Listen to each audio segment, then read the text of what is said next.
more than words can say. I'd like to also thank my family for joining me and my friends. If you feel the need to cry, though, you'll need to move outside of my line of vision.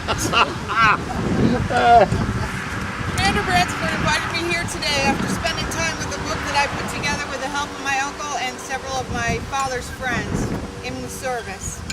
It took us 4 years of mail interaction, email, and composition for Look What I Found to come to completion. I'd like to give you insight into the book by reading from the introduction and conclusions today. It seemed the best way to express what encompasses in this book without the help of visual aid. Creating this book for me was both an adventure and a healing process. When my uncle told me about all the photos he remembered my father sending home and the slides he knew that he had my grandfather process, it enlivened a need within me. A need to not only know my father in a new and unique way, but also a need to memorialize him and his friends for their service. Dave Elseni died in 1990 at the age of 49. He never spoke of his time in the service, and when the photos and the slides were located, it was as if a light had been turned on in a dark corner. Once my mother gave me the photo album and slides, I reached out to the men who've helped me on this journey. They were my dad's friends in the service and were more than willing to help me to capture the history that they took part in. They've been a large part of my project and the reason for the success of its completion. I can't say enough about Joe, Claude, Sam, and George. They're part of what makes our country great, and I'm a better person for knowing them, and I'm sure my dad would say the same. I laid this book out in chapters that recreate a little bit of the early part of the time that American soldiers spent in Vietnam. These advisors of the 93rd Transportation Company were sent to Vietnam in 1961 before the conflict technically began. Their journey overseas, their work, the people they met, and various other aspects of their life in Vietnam are spelled out in both picture and story.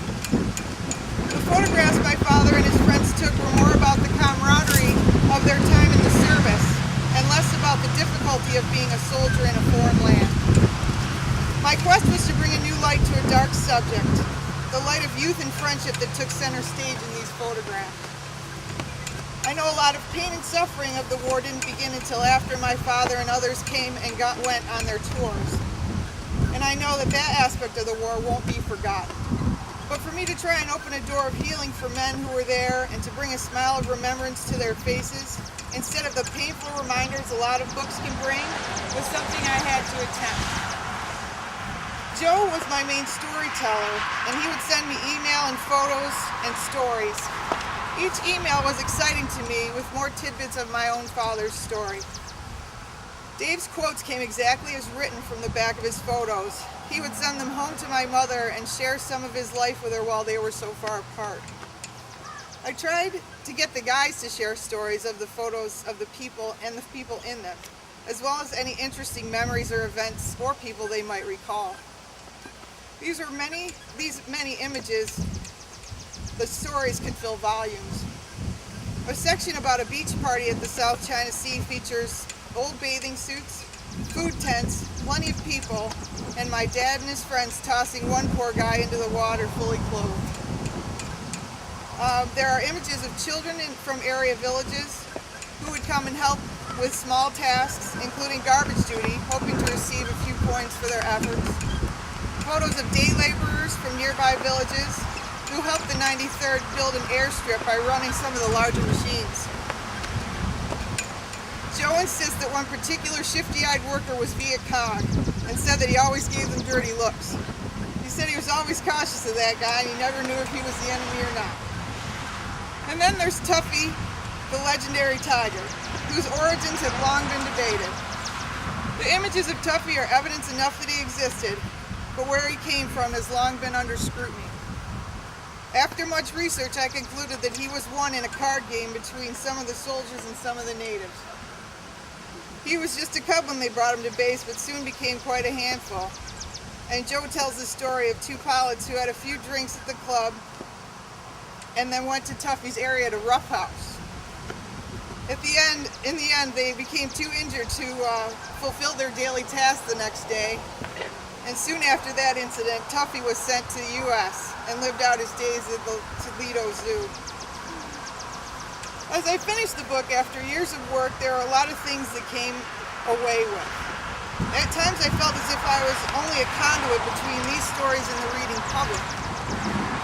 In the grand scheme of things, I felt like what was being completed was something anyone could have put together. I didn't forfeit my youth and innocence to our nation. I didn't risk my life for the freedom we've all come to not only love, but at times truly take for granted. It could have been anyone to put these photographs together for a cause as worthy as this, and I know that there have been many that already have done so. But within all of that, I came to realize many things. My father's identity grew from my 19-year-old interpretation of father into a more fully comprehensive understanding of life before I was even thought of. The ability to grasp the realities of Vietnam and its victims, its heroes, its all-encompassing brutality on so many levels. My knowledge of the deep-set fears and uncertainties of these teenage boys who willingly went forward, not knowing much of anything about where they were going or what was expected of them when they were placed in the middle of it. To me, this book is a story not only of their journey, but of mine as well. A journey from a child of a deceased Vietnam veteran into a wiser, more thoughtful American who now stands taller as a result of it. My effort was purely out of love and admiration for my father and these few men that we've come to know. My relationship with this small segment of our nation's veterans has allowed me to see into an era that would have passed me by if not for these photos, stories, and the willingness to share them. I know that if my father were still alive, he may not have been very willing to dig into the memories or to allow me or anyone else for that matter to bring what he hid inside himself out to the open for all to gawk at. It seems, however, that after spending time with Joe, Claude, Sam, and George, if my father had been a part of it, he would have thoroughly enjoyed it. Because it wasn't a heart-wrenching affair, it became a lighthearted, fun look at a bunch of gangly kids and their efforts to be all that they could be.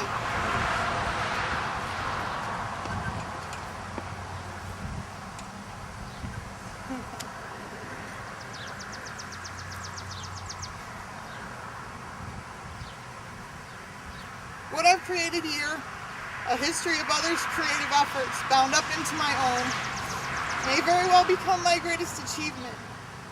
And my hope is that all of this was simply to honor my father and these few friends of ours. I trust it has done that, and maybe some of what I feel toward this book will be instilled in others after viewing it. My goal was to put down on paper what these men experienced and to give new life to a part of history that might have been forgotten by many. Our hope is that all who read it will be enlightened with a brief look into these soldiers' lives and enhanced by the brotherhood of the images that they portray. I'm grateful for the call that they answered, for their willingness to relive it and share it with us all. Thank you. Thank you. Thank you.